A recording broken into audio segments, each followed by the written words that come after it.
I've been volunteered to, or told, voluntold. Begged, voluntold. Yeah, I asked, think you were politely invited. invited to open us up. We appreciate Beth being here from Eco Northwest. Is that how you say it right? Eco, because we're economics, not ecological. So anyways, and this is one of two projects that they're working on with us. We got 2 grants through the state, DLCD, to do a housing needs analysis, which is tonight, and coinciding with this as well. A little bit different timeline, about 2 weeks Different, yeah. paralleling. We did the economic opportunities analysis that we're doing too. So both these are being done for Lakeview and Paisley, including the urban growth boundaries. That's why I was, as planning director for the county, involved with this. Jim, you're the project lead on this one now, I think? I'm not. I think maybe. Yes, you are. Locally anyways, obviously you guys Maybe are reverted. consultants in that. But we appreciate you guys' input and, you know, especially coming out to these meetings and giving us feedback, because we really, I'm an outsider. You know, 8 years been here, but that'll, Another 20 years. yeah, another 20 years and a few generations of kids, and my grandkids might be from here, but you know, this is for us, and I think this is perfect timing, really, because we've got a lot going on. Red Rock is coming, regardless of rumors. If you've driven down to the south end, you see that that's happening. That will change, I think, a lot of what goes on here. It'll snowball, as we're hoping. Randy can probably attest to how the real estate market's going. Don, you invest in and continue to do good things, so we're Going to make an impact. yep. So, interesting perspective earlier. You know, someone said that, you know, this community's kind of dying. I guess maybe that was Scott that said that the previous employees where he works at with the Oh, Forest that it was Service. on the, Yeah, it was kind of a town looking declining. in the decline. You know, and obviously since, you know, the changes in logging and stuff, that kind of screwed us up, as it did all of Eastern Oregon, and most of them, but Eastern Oregon specifically. So we got work to do, but this is gonna help us prepare our documents more to get them streamlined, hopefully to open up for better opportunities, so that we can then you know, encourage, you know, for this project, more housing ultimately that is certainly on the need and will be more in the near future. So I speak from personal experience. So anyways, I don't need to. I'm gonna take a nap over here when we're done. Just with me. Just kidding, I'm good. Oh, That's recorded. Do you guys mind if I sit down and just kidding. sit down and chat with you a little bit Hey, here? Ginger told me to record. Oh, good. Post it all over the social media. So I'm Beth Goodman I'm not with running this. Echo Northwest. You didn't identify yourself as a town council. Yeah, I'm a town council. And what we're doing here is the other side of the coin from the economic opportunities analysis. This is the housing needs analysis. The way you do it and what you're looking at is fairly different, but in the end, the outcome is similar. In the end, the city will have an analysis that describes housing needs. It can be adopted into the city's comprehensive plan as the factual basis for the comprehensive plan. It can be used then when you want to make zone changes, for instance, and say, this is why we're making this zone change. The city's comprehensive plan hasn't been updated in a very, very long time. We'll also have draft policies and draft objectives. That would be new comprehensive plan policies and objectives, along with an action plan for implementing this. We've got 2 public meetings for this project, one now, and then one, I think it's on May 15th, if I'm remembering right. It's on the last slide. This meeting is more telling you what we've found so far. It's less asking opinion. The next meeting will be more asking opinion about different policies. What do you think about this? What do you think about that? Kind of thing. So with that, I hope to, just gonna set my laptop over here so I'm not craning over my neck. We're gonna give you a little project overview, some preliminary results of the housing needs, a preliminary result of the buildable land inventory, which is similar to the buildable land inventory done for the economic opportunities analysis, except here we're focusing on residential land. You guys can ask your questions. You're such a small crowd. Now why don't we just go with questions as you have them, and I'll see about answering them. And then we'll talk about next steps a little. So there's nobody here from Paisley, so I'm going to, at least I don't think anybody's here from Paisley, am I correct? All right. I'm not going to talk as much about Paisley in this, but why is the town, and pardon me if I call it a city, I apologize, doing this analysis? Well, one, looking at growth over the next 20 years, that's the framework for how one does a housing needs analysis. So what's going to happen over the next 20 years? As you found out during the economic opportunities analysis, the forecasts for growth are modest, or actually a modest decline.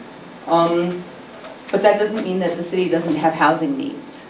So people who live within the city who can't afford their housing, issues with housing condition, other sorts of needs. So we look at that by income level. We look at your inventory of buildable land, where it is, how it's zoned. We've got some comments on that. Look at what policies are necessary to address the housing needs analysis. Again, we'll hit more on these in the next meeting, but you know, is there some opportunity to rezone land to meet certain needs? Are there opportunities for changes in the zoning ordinances?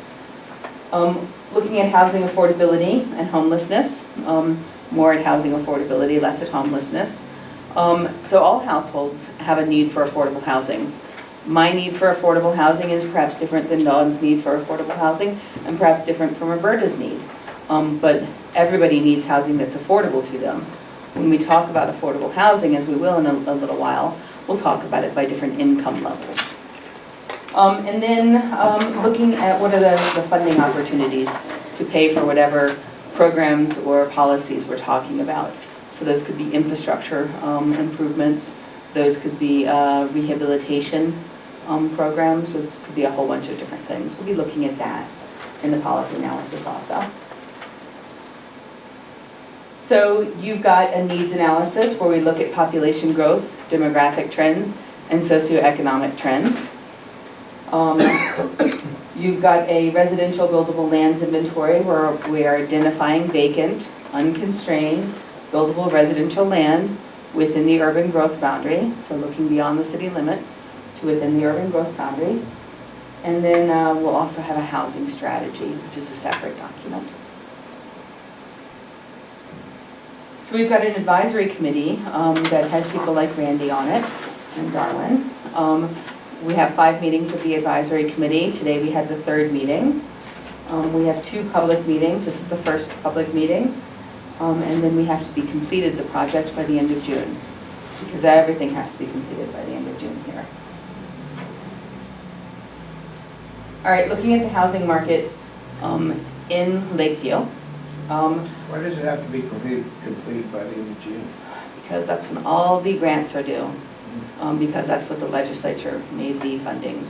So, no, that's a good question, because the town council likely won't adopt by then. No, But indeed. the project, what the consultant will be working on with us in these public meetings and with the policy advisor, Yeah. you know, is going to be completed by June. After that, then the town council will have additional public meetings, obviously, to make changes. Jan will help us with a notice to the LCD if we're going to change our comp plan and stuff like that.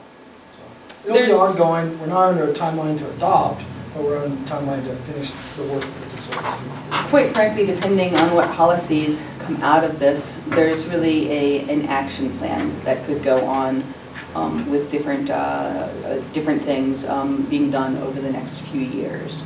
So looking at rezoning certain land, looking at changes to the zoning ordinance, all of that. Doing that will take a certain amount of time. The town has very limited staff capacity, among other things. But any town takes some time to do these things. So when we're doing the housing needs analysis, we're looking at 3 types of housing. We're looking at single-family detached, and that includes things like manufactured and mobile homes. It also includes cottage housing, of which you may not have much here at this point. We're looking at single-family attached, townhouses. And then we're looking at multifamily, which ranges from duplexes on up through apartment buildings. We look at those three housing types because they are defined in law as needed housing types. There's a whole lot of law behind all of this and behind how we do this. Administrative rules, legislation, court cases, all of that. So as we're doing this analysis, we're doing it in that context. I'm just not talking to you guys about that very much. Another piece of how we're thinking about housing needs is we look at the factors that most affect how a household chooses its housing and what kind of housing a household needs. So it's age of the adults in the household, household composition, and income. So as a person gets older, generally speaking, their income increases until retirement, at which point it decreases generally. As a person gets older, through young adulthood to into adulthood, their household size often and household composition changes. People, pair up, have children. The children hopefully eventually leave. Then you have an older couple or an older individual, and their housing need changes over life. So we're looking at the interaction of all of these things. And the information I'm presenting you here is a small fraction of what we've got in the housing needs analysis.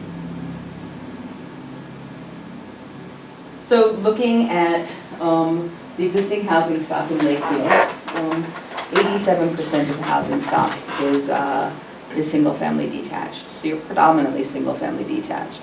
A lot of that is manufactured housing if we broke that out. We've got about 11% of your housing in multifamily housing and a little bit of single-family attached. Hasn't really changed since 2000. So your housing stock, your mix of housing has really remained the same, essentially. Do you have a mix of rental property out there? We do. Very good. So looking at change in tenure, we'll just focus on Lakeview. In 2000, 65% of housing was owner-occupied. In 2012 to 16, about 56% of housing was owner-occupied. When you look at owner-occupied housing, all of it's single-family attached. When you look at renter-occupied housing, 67% is single-family attached, and that includes manufactured and mobile homes. Part of the reason that percentage is so high is you just don't have much multifamily here. If you had more multifamily, then that mix would be a little bit different for rentals. You probably wouldn't get multifamily that's owner-occupied. So, multi-story condominiums or something like that is not something I expect you'd find in Lakeview over the next 20 years. So if you have a person that rents out houses, Mm-hmm. and they have like 250 of them, Mm-hmm. no, excuse me, yeah, Mm-hmm. 250 houses in Lakeview. Mm-hmm. And then the governor decides that they're gonna increase, they're gonna put a max on how much you can increase your rent, Yes. They have. which they have. Then how is that gonna affect a rural place like Lakeview, Lake County? So I have not done that kind of analysis, and I'm not an economist who's really looked at that. I would imagine that it will have an impact, and some people, especially smaller people who only have a few rentals. Okay, you look at the inventory Lakeview has, Mm-hmm. a lot of it needs to be improved. A lot of the housing needs to be improved. Yes. How can they expect that to be done based on the governor's demand on that? I can't actually defend what. Well, I think it's an issue down the road. I think it's I something people need to think look it's going to be an issue, yes. at. You gotta be able to get them to, maybe come up with some money to get them to improve the rentals or something like that. So rehabilitation is, I think, I'm probably Lakeview's. getting off base here, but No, rehabilitation is, I think, Lakeview's biggest housing need. Need to rehabilitate existing housing. Some housing may be beyond rehabilitation and may need to be demolished and new housing built.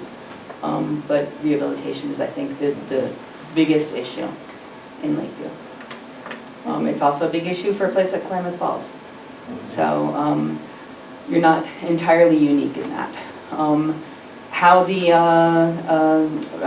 rent control plays out across the state, I think will surprise some people.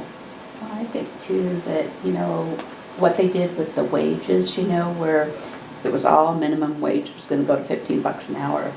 And so many of us went to Salem and really protested that because, rural Oregon can't afford $15 an hour right off the bat, when it was, 9 something or even less. So we, really went to, and that's how that came about, so that we had that tiered wage increase, Oh, okay. But I think that's maybe what we're gonna have to do as rural Oregon, is a group of us are gonna have to just be there in Salem and really lobby against, have a, it's kinda like have an overlay type of thing that in rural Oregon you do this, but, you can do it in Portland, but, I think that that's something we may have to look at. Mm-hmm. I don't disagree with you. So, Well, when you get into metropolitan areas, and the municipalities have a lot of more dollars coming in. Sure. They have a lot more avenues for funding different housing projects as where a small community.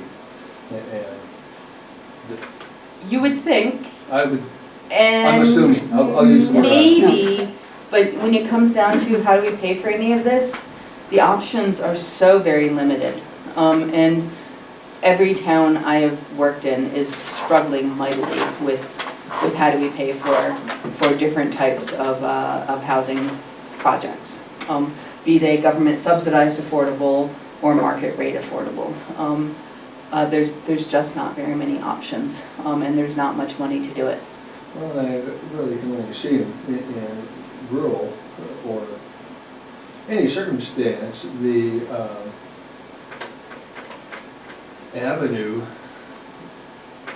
where county, city government can contribute is the tax base. And so where I want to use offsetting property taxes at a certain period of time. Property Per tax process. exemptions. Not total exemption, but Mhm. Sure. so that money will be targeted to be put back into And substandard housing. you're jumping very far ahead of us. Okay. We're not there yet for this, I would Okay. say. There'll be, I think, some specific questions and ideas presented at the next public meeting and at the next Project Advisory Committee meeting. It'll make me keep coming back. I know, There it's you good, Reel you in. really in. All right. So then, another thing, when you look at change in demographics and how change in the aging of the population, all of that is going to affect housing need over time. What you see is some interesting trends here. We see a little growth in people under age 5 and young people. I suspect the 18 to 24 and the under 5 are tied together somewhat.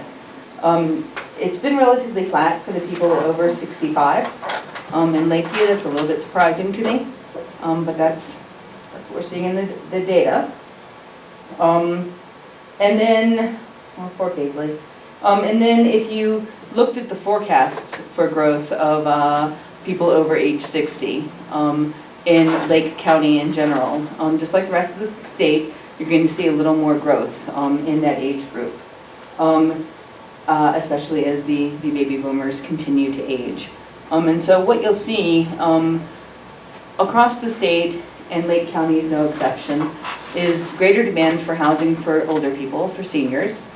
You'll see younger people, the millennials, who are, right now between 19 and 39 years old. They're in the middle of forming their households and growing their households and that kind of thing. Well, by the end of the planning period, they'll be between 39 years old and 59 years old. You've got the group behind them, Gen Z. They'll be forming their households over this next 20-year period. So you'll see growth and need for senior housing, and continued need for housing for younger people, you know, with families, without families. The younger generations are having more housing affordability problems, in part because some of them certainly have college debt, that kind of thing, a very slow start to their careers with how much they're earning because of the recession and the aftermath of the recession. And so what a lot of the studies are pointing out that what younger people want is very similar to what their parents had. In other words, generally speaking, a single-family detached house. They may not want quite as big a one as their parents had, or they may not be able to afford one as big. And some people are having to live in multifamily housing. Well, how does that play out here in Lakeview? You don't have a lot of multifamily housing, probably a little more demand for multifamily housing than you have, because so much of your housing is substandard. And if there's a little more choice, some people may choose not to live in the substandard. Some people would continue choosing to live in the substandard because they so much value that type of housing over multifamily housing. But you're going to have continued demand for some single-family housing. I don't think you guys have here as much as many places, McMansions, that kind of thing. So you're not fighting that sort of trend in the same way. You know, I owned a few rentals, Mm-hmm. and I kind of got out of the rental business for residential stuff. Mm-hmm. And the better a rental I had, and the higher priced it was, the better renter I got. So I think with the housing problems we have in town, that's going to be a tough road to hoe trying to improve some of that. Uh-huh. You know, I mean, Uh-huh. that's been my take on it over the years. And when you look at the substandard housing, there's people who live in the substandard housing, if you suddenly took it all away, then they wouldn't have a home. Right. And so, as the town is thinking about what it can do around this sort of issue, watching displacement very carefully, and carefully not displacing people is, I think, a very important thing to consider. For instance, one town up in the Portland area, there was a manufactured home park that I don't remember how the city came to own it, but the city came to own it, I believe. And they basically, they evicted everybody out and were working with one of the affordable housing providers to build affordable housing. That would have been affordable to many of the people who lived in the manufactured homes. And the thought was, oh, well, we'll make sure that they have, first dibs on housing here. Well, the time between when they were kicked out of their house and when something would be available would be about 3 years. And so most of them would have found, more permanent housing somewhere else. So be careful not to make that kind of mistake. And carefully watching how those dynamics work. But I take your point about, where you have increased rent, you have people with different capabilities for income. And so some of your very low income and your very low rental units are what's going to be affordable to. I was looking at the scale you had with the email that I got, and it said a person making, I think it was $23,000 a year could afford a $800. We'll get to that slide in a few minutes, yeah. That is, I can't hardly believe they can afford that much. Well, we'll get there in a few moments. Okay. I'll explain that theory. So this starts to go to affordability. So the HUD standard for affordability is that a household should not pay more than 30% of their gross income on rent or on housing costs. And so if I make $1,000 a month and I pay $299, I am not cost burdened. I have, let's just round it to $700 a month for everything else. For transportation, for medical, for clothing, food, all of that. I'm in a very different position than if I earn $10,000 a month and I pay $2,999 a month for housing costs. So there's some issues with cost burden, and you have to look at it in a nuanced sort of way. But in Lakeview, 32% of the households in Lakeview pay 30% or more of their income for rent, so they're cost burdened. They can't afford the housing that they've got, whether they're renters or owners. 50% of renters, half of renters, pay more than they can afford for housing costs. 18% of owners. The 50% of renters, that's kind of on par with the state. I'm not saying it's okay. I'm just saying that Lakeview isn't worse off than most of the rest of the state, which is why we're having such a housing affordability problem in a lot of ways.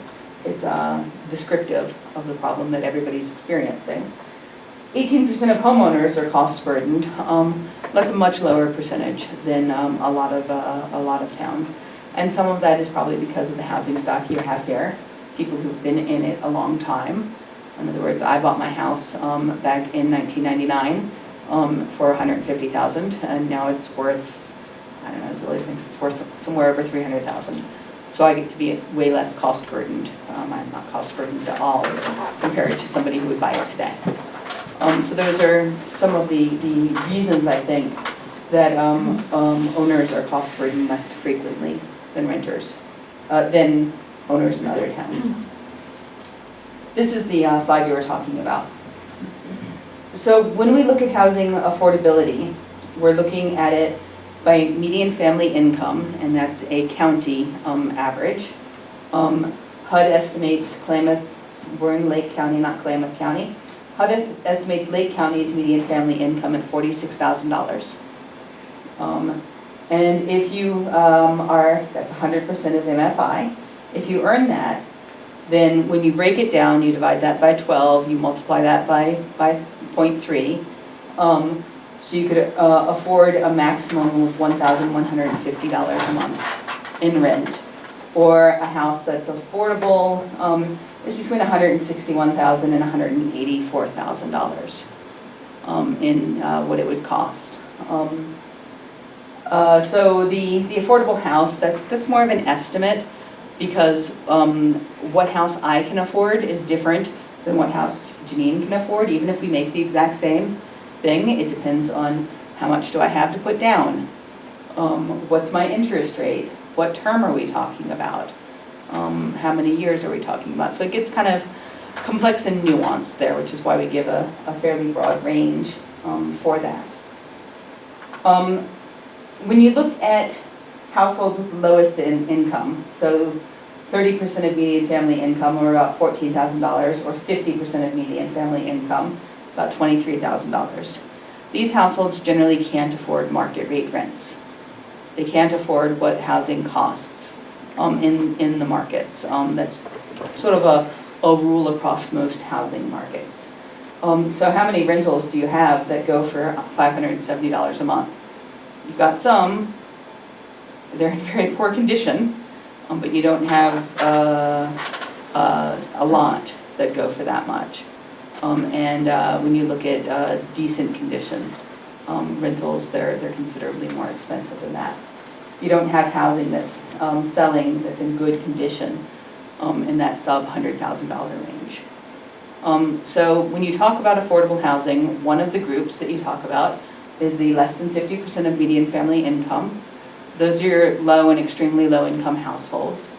When you talk about government subsidized affordable housing, so something that Oregon Housing Community Services would sponsor, that is the target incomes for housing, for the people who would live in that kind of housing. They can't make too much. When you talk about market rate affordable housing, generally speaking, you're talking about somewhere between 50 and 80%, maybe 100% of median family income for rentals. In a lot of places, you can get at certainly 100% of median family income. You can afford most rentals, or at least some rentals. But when you're talking about building new rental housing, oftentimes rent is above that price because of the cost of construction, all of the things one has to do to make it financially feasible. Your rents are just higher than that. And then when you look at building housing, new housing, generally speaking, new housing isn't affordable below 120% of median family income, and usually a little bit above that. It depends on the housing market. So let me look and see if I have a note there. I don't have a note. Unfortunately, I didn't bring with me right now the average housing cost. One of you guys might know it for average sales price. Average sales price right now? Probably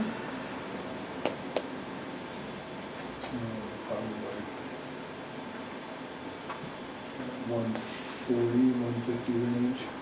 Okay. So it, 140, 130, 140. at 100% of median family income, At you can afford 100%? that. Yeah. A little bit lower, you can afford that. It's not typically the case. And I think some of that has to do with the condition of your housing stock. So, yeah. Did you want to ask any questions about this? Okay, now it on. All right. So, local affordable housing prices are really driving need for more affordable housing. And when I say affordable, I don't just mean low income affordable, I mean market rate affordable. And then also looking at your small amount of rental housing. That's also something an issue. When you look at demographic trends, so aging of the boomers, younger people, affordability issues, that kind of thing, you're looking at potentially demand for a wider range of housing types than you currently have. So what do I mean by that? I mean maybe a little bit smaller, single-family detached. One housing type we're showing in the upper right-hand corner is cottage housing. Cottage housing tends to be housing that is a unit between 6 and 1,200 square feet in size.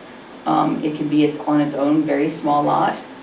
It might be clustered together on a lot where the unit doesn't own the lot underneath of it, so sort of condo-ish in that way.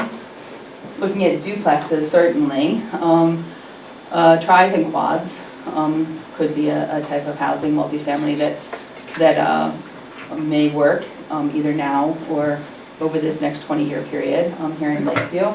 Townhouses. Townhouses don't have great acceptance in Oregon, but they're a type of housing that they can be built with finishes that are less expensive, so relatively affordable.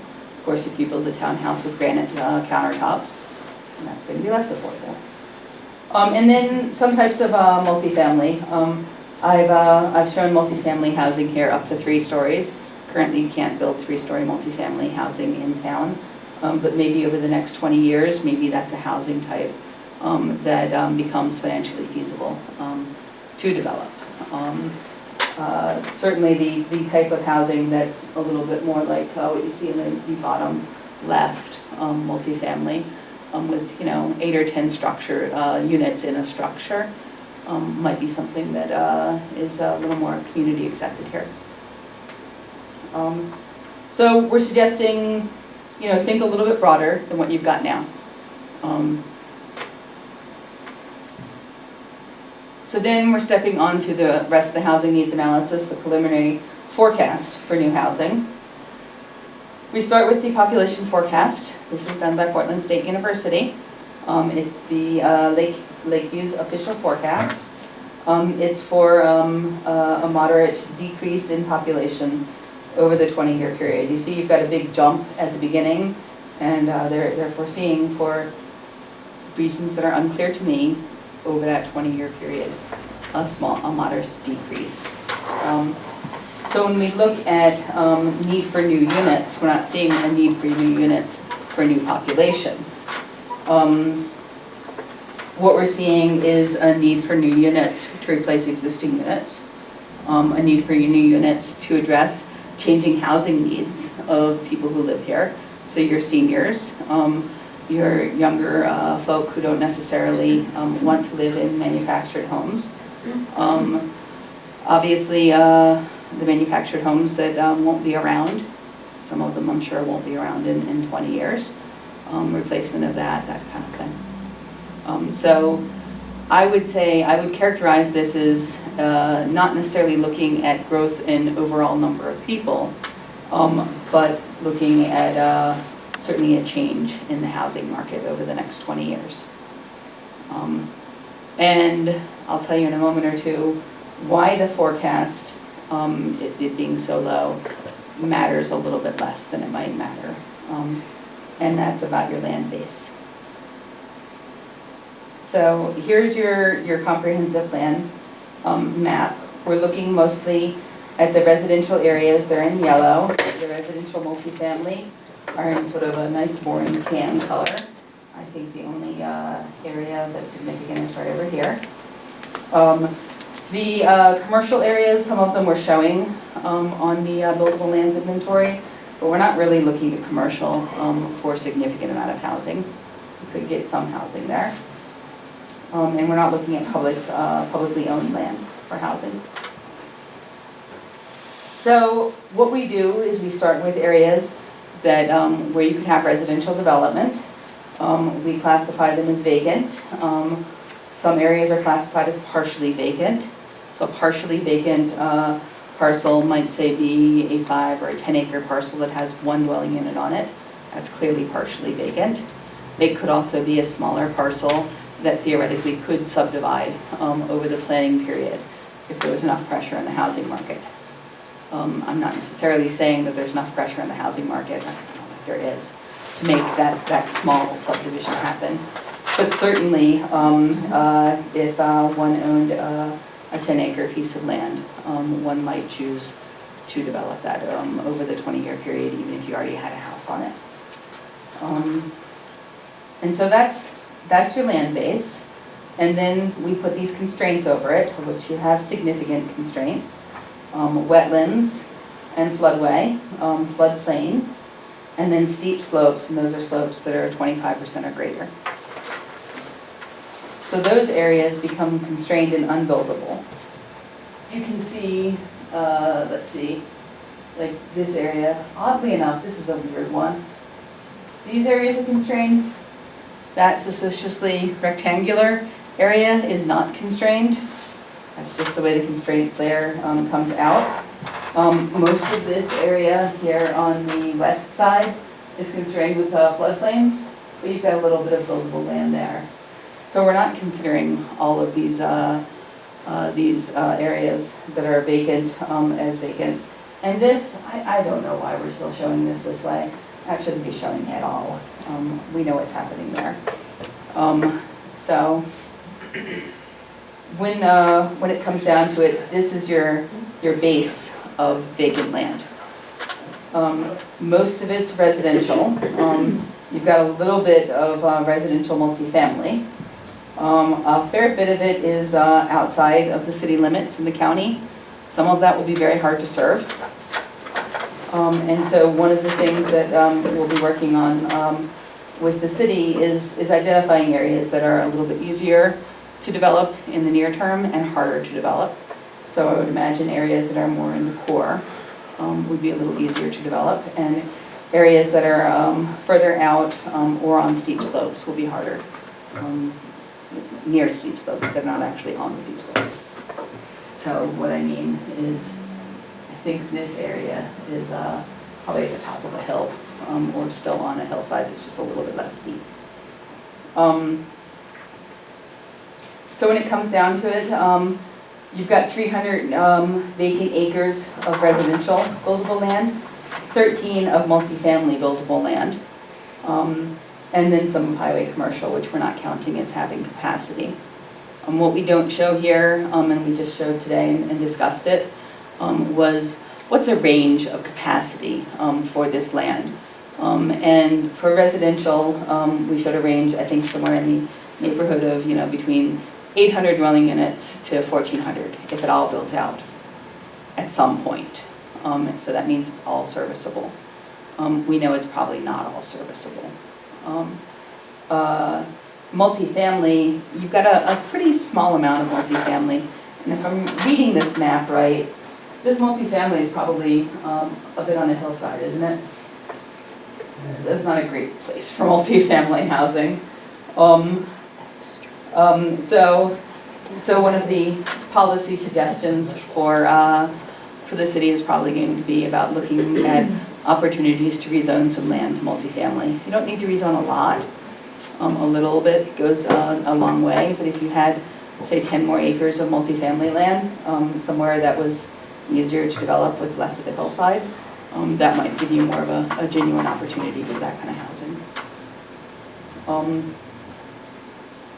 Not going to go through Paisley stuff. And that's our presentation. That's what we have for today. If you guys have comments or want to discuss policy issues, I'm happy to do that. I just wanted to get through that. So did you take into account in the buildable, the,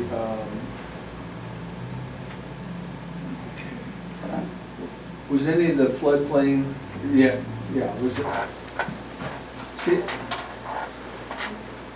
within the city, you can build within a floodplain. So you can build within the floodplain. We assumed for this analysis that the floodplain was unbuildable. That doesn't mean, it doesn't have any impact on whether a property owner could actually build that. But for the purposes of this analysis, we assumed it was unbuildable. So, for instance, some of this land up through here might well be buildable if you can get the elevation certificates. And I don't know how bad your floodplain floods. I was in Burns and they were saying their floodplain floods like this. And it's just, it's not an issue. Right. You guys are a little wetter here. Well, but more flood, I would say, but it is just early groundwater. Early groundwater, I'm not quite sure what that means. Well, I just, right now, you go out in some of those areas, honestly, you know, I guess your perception of flood. And Yeah. what FEMA's perception of flood, because it's Right. all reference to your elevation. Right. Okay. So if But it's you- your groundwater that you could go out there right now and, let's say, 2 more weeks. We have sunshine, the snow's gone, the ground Dries was out dry really on quick. top. You 2 shovel Deep. digs and you got standing water. Mm-hmm. Okay. And, you know, so much of Oregon, Western Oregon at least, I didn't know this term until a few years ago, is tiled. And I don't know if you guys know that term, but tiled means, this is in Washington County, that they've essentially, literally dug up a few feet down and put in, they used to do this with big hunks of wood, put in, you know, drainage. So like it would form a little, you know, triangular shape to convey the water away. And so, you know, some of that can be addressed as long as there's legal ways to do this, and this is not my area of At a expertise. large scale, obviously, if you're doing a subdivision or something. Right. And there's probably wetlands issues that you have to deal with DEQ and all of that are far beyond my knowledge. Yeah.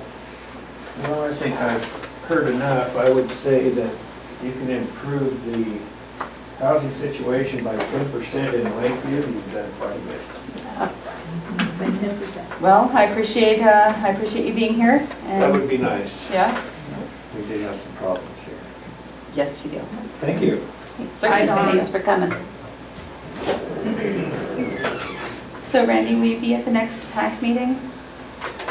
Oh, I'll do my best. Well, how about this? What's the date? It's, April 10. sure, that sounds right, because I was going to say April 9th. Oh, It's whatever day of the week this is, that Wednesday. I believe so. Um, that had to be on that book. so, No, 10th. April is Wednesday. yes, like I said, I was off by there. So we'll be talking about some of the policies in more detail. We got some pretty good policy feedback today on things. This morning or this afternoon. Mhm. Yeah. There was pretty good Been here. discussion. Pardon? So I wish I could have been here, but I missed that. Well, I'll be sending, by I mean Janine, will be sending out a revised version of the policies. And you might want to read them and see if you have comments on them before the meeting, and you can always send those to Janine, who will pass them on to me. Okay.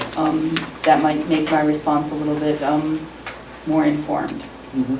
if I have a chance to see what the answer is before I come.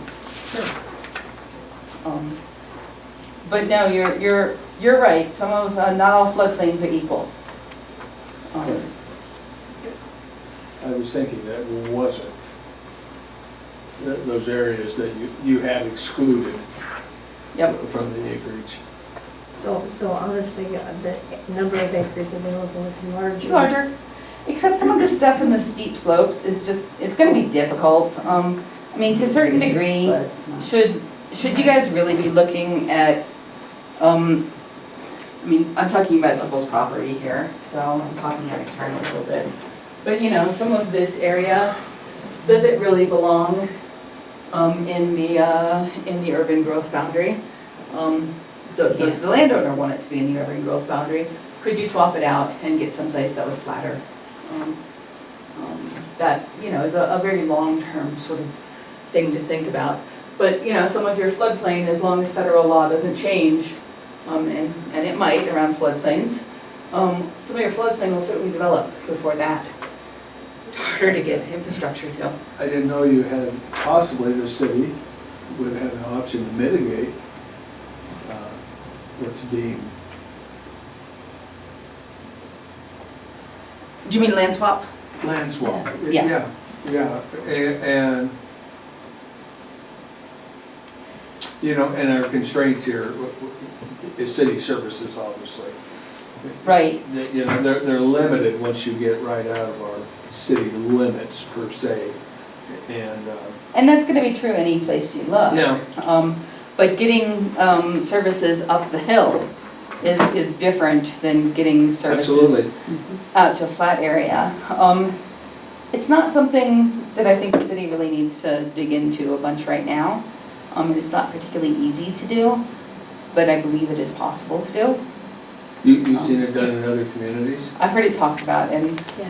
we've seriously talked about it in Newport, where they've got gobs of land in their urban growth boundary for reasons having to do with a plan for a destination resort many, many years ago. So that whole south of the airport area in Newport is just, it's very difficult to develop. And there was talk about swapping some part of that out for some other part that was up by South Beach, I think it was. And it hasn't happened yet, but that doesn't mean it won't happen. It's a complicated process, but you have to have willing landowners. Yeah, that's, If your landowner there is not willing, then if you move them out of the UGB, they've got a Measure 49 claim that they could make, I think. That And you they don't, can make? I'm not a lawyer, Yeah. but it seems to me that they could make a Measure 39 claim, 49 claim, Yeah. sorry.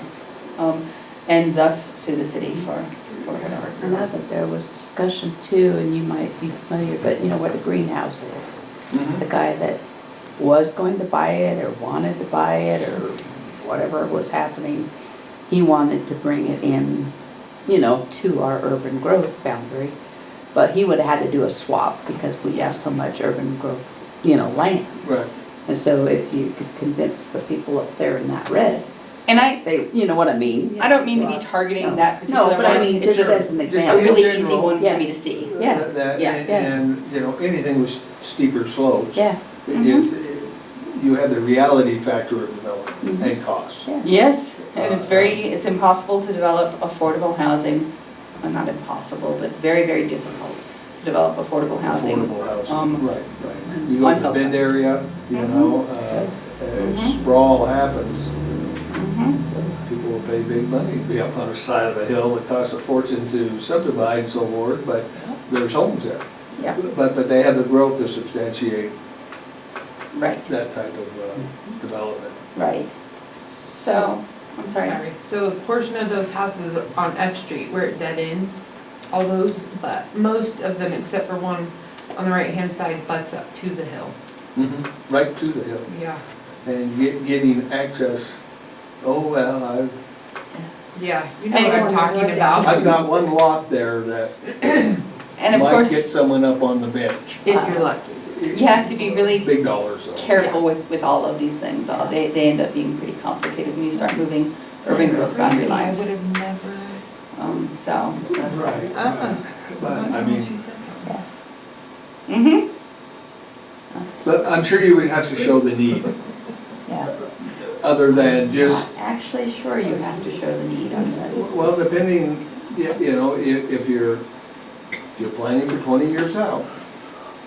In Newport, they don't have a need to justify a land swap. They're working on swapping like land for like land. It's just the like land is flatter than the Mhm. existing land. Mhm. So, I mean, I'd need to dig into it a lot more to give you really good advice. It's just something I never thought of.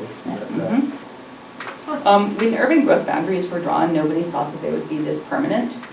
Nobody thought that they would be, you know, etched in stone. And so they're drawn in some places. You know, I look at Eugene, I'm like, why is that drawn over that ridge line? Why would you put that ridge line there? Yep. In the urban growth boundary? Why wouldn't you go somewhere else? And it's true in every town I've worked in, just about. The planner's over here chuckling about this. Yeah, I'm well, sure. Follow a section line. yeah. Ah, there you go. And So you don't end up with like. so you have all of this unbuildable land inside of urban growth boundaries that just makes no sense. You can't urbanize it. Right. So unless you do like Eugene is contemplating, and it's very much contemplating this, which is, I don't know if you guys are familiar with Eugene, but going over to the Try to stay Lane away as community. best I can. Me too. Pardon? Try to stay away as best I can. Okay, well, Unless it's a ball game and I have to go. well, there you go, going over into the Lane Community College Basin, which means a whole bunch of infrastructure Mhm. investments. They've been eyeing that, Dan Springfield has been eyeing that for years, but it's very expensive. Yeah. But that's what urban reserves are for, to help you plan for 50 years. So anyway, I digress. Are there questions? I don't know if you in the back have any questions? Okay. So as I looked at your maps today, I definitely need to double check them again with the GIS guy, because it seems like a couple things on here still gonna get caught, but, It may well be, let me, like, just for an example, like the solar project that's showing up in red up there still. it may well be that we didn't get the right map swapped into here, Darwin, honestly. That's fine.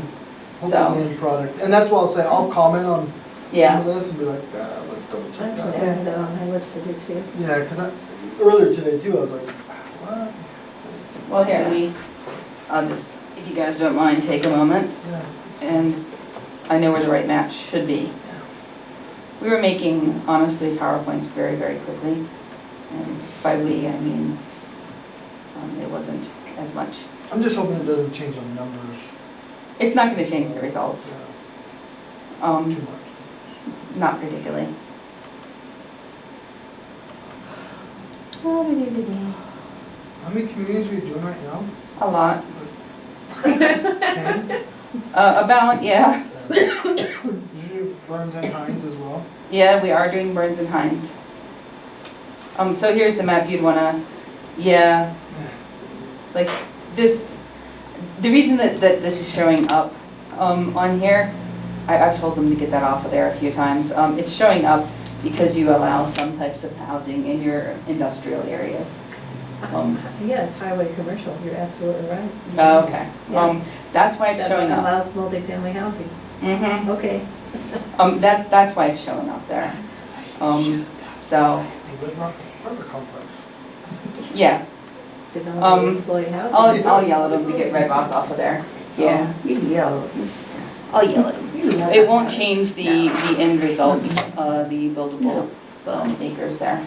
But yeah, if you look at them and have any more comments, that would be helpful much sooner than later, is a good idea.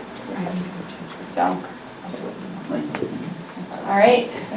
Yeah, I think if we knew what we know about urban growth boundaries today in the initial beginning, we would they've drawn those a bit more conservatively. Yep, differently, definitely. I'm gonna sneak out. Thanks, Miss Beth.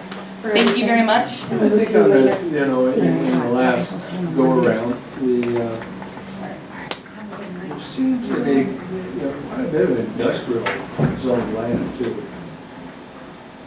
I don't know what the percentage is. How much land is zoned industrial? It's a, okay, is that in your purple? That's in purple. We dropped that out of our inventory, because housing's not allowed there. Pardon? Because housing's not allowed there. Yeah. Whereas we left the central commercial highway, in, because housing is allowed there. So yeah. Okay. Do you guys have any other comments or questions? I always struggle with these maps, trying to, when I'm looking at, okay, where's this piece of property? Mm-hmm. You know? Yep. I'll tell you, I stare at them all day long. What are you looking for? Well, and of course, you Point right to it. think of what you own, or your company owns, and so forth.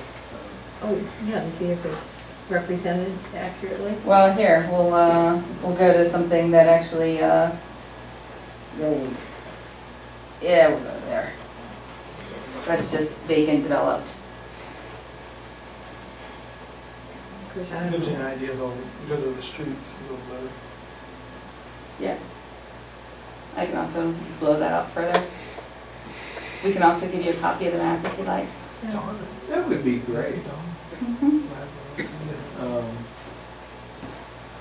And just looking in the, Do you mind if I? well, I'm looking out like north of town, Mhm. okay? In the top of the map, Mm-hmm. your vacant land, the red, Mm-hmm. and that, I'm just trying to picture I think the K and L. What's that there? area, is that Hunter's Lodge? Hey, Darwin. No, Sorry, I was What's this area right here? taking my nap. Hunter's Hospital. Yeah, that's Hunter's. that's Hunter Hot Springs, Uh-huh. okay. The white that wraps around the. And that's, some of that's road coming in. zoned. And then you're right there on that grade to the southwest. So that's zoned, Commercial. okay, that's commercial zoning. Mm-hmm. The gray is what you were looking at, Yeah. which says it's developed. The stuff that's purple there is your guys' stuff, and some of that gray out. So this gray here is commercial that would be developed, and this is things that aren't in the, That's all industrial, yeah, aren't in the residential. yeah. It's comp plan, it's not industrial. Well, yeah. Maybe some parts that are vacant.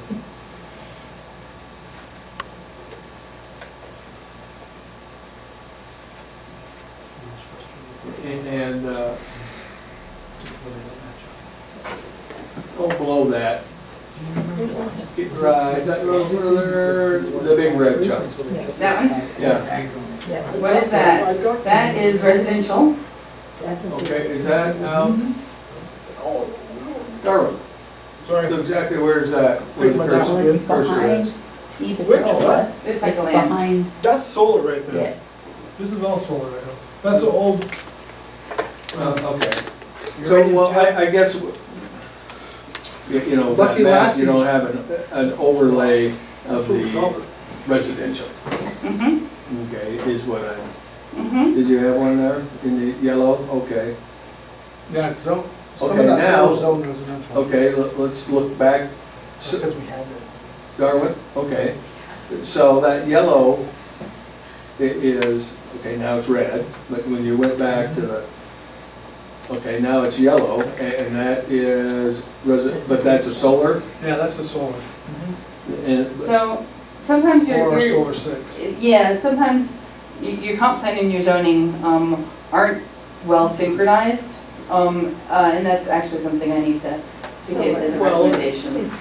is that acreage added into the 305 acres of? Building. Little tiny bit of That's it. the- That's the Buildable. question, yeah. yeah, That chunk right there is added in. that little jump. I don't know if that's solar or something That's else? solar. That needs to come out. The reason why that's showing up like that is because it's, when they I thought reclaimed that, that I thought area. that all was industrial at one Yeah, time. under the county's comprehensive plan was. So that's why they're sorry for the section. From the county.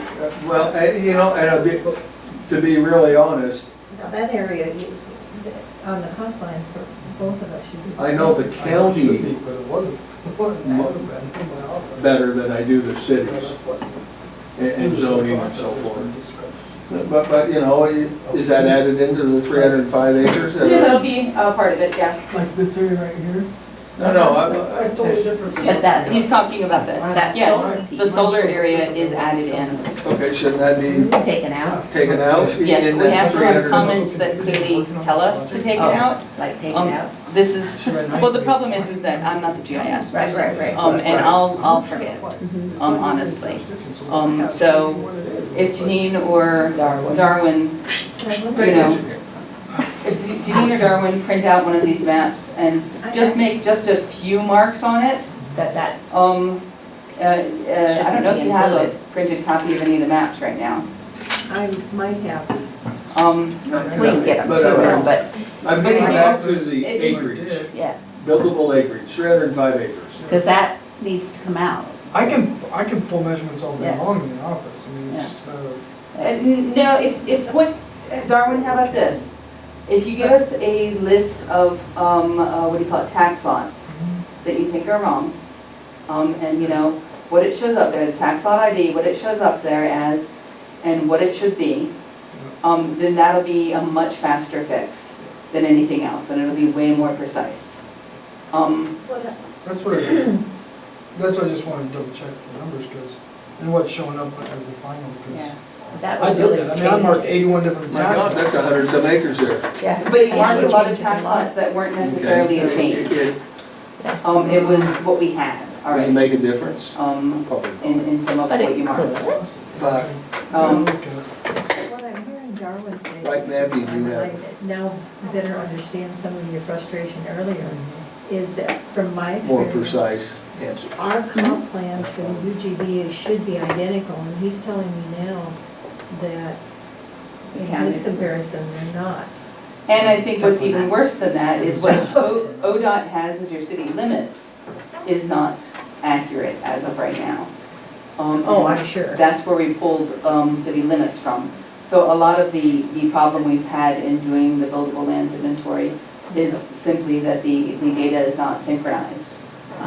And there's, Where the town has been very active in Yeah. annexing, and ODOT probably isn't. right, and so, you know, getting a newer layer to ODOT, getting your two maps synchronized up would help. Yeah, we have to go back and research where that happened. Yeah, that's why it's been such a high. Well, the mapping's been done for the new annexation, hasn't it? Yeah, for the town stuff. For the town. Yeah, the annexation, what's in town limits, that's not the question. It's just how things are zoned in the urban growth plan is the question. And so I think probably the layers we're working with are wrong. Yeah, complex, both, really. Because And so I think the the zoning layers we were ordinance working applies with. daily. The comp plan is what it should be eventually. Right. but I apply the zoning daily, so. And so we purposely used comp plan because that's theoretically should be what it would be in the long run, unless you've got, one of them hasn't been updated. Which can be Did an you say- you extreme said problem comp trying plan? to, Comp plan. Yeah. you know, which is tough because what it should be and what going through a zoning change process may allow for is two different things. Mm-hmm. Just like all the headache we went through with Red Rock, get that zone changed and all that. It's like, So Darwin, we're this close to failure all the time Yeah. with how much opposition we're getting. Darwin, So- if I ask you for the last few changes and focus on the ones that actually will make a difference. Yeah. I'm, It's not I'm, the larger ones, the little ones aren't gonna make a difference. I'm genuinely, part of my problem is that my GIS staff, I just heard that he gave notice today. And so I'm down to one GIS person. Was that Eric? Eric gave notice. He's gonna go work for King County. Yeah, he's up in Seattle. So I just need to give sort of the minimum number of changes that are needed to make the difference. So that'll probably take it down, buildable acres by 20 acres or so, I'm gonna guess. I could be I want overestimating. to say about 100. No, because a lot of this is, a lot of this area is Oh. constrained. Constraint wetland, okay. So it's not already in, I see. it's not I- buildable. Oh, It's hard to look at one map and then And then remember, figure out. okay, here's your Yeah. constraint map. Yeah, it is hard, Here's- that's, I mean, I see what, yeah, I see what you mean. it's hard. well, we can give you whatever maps you need, and we can give you GIS layers if you need them. I think I'd like the GIS there, because then I'd be able to actually, because looking at the map, I'm like, okay, well, what's actually being counted? All right, I can't tell what. I'm gonna start up my email. Ask my person to send you the GIS layers. Are you guys And then working I closely with Bryce Mertz on Burns projects? We haven't worked as closely with Bryce, we haven't had this kind of problem. Yeah, that's because all his stuff is right. That's what he needs to be here. Yeah, that's why I want to hire Have him. we found a job yet? Or name? Have a lovely evening. Thanks for Thank you. coming. Yes. Appreciate Thank you it. very much. Yeah. Are you still recording? You just stopped I that. adjourned a long time ago. Did we really? Yeah. No, but. I was gonna say, I didn't hear, I didn't hear an official adjournment, Mr. Councilman. Adjourned. Turn Hear it a- off. Hear a motion or anything.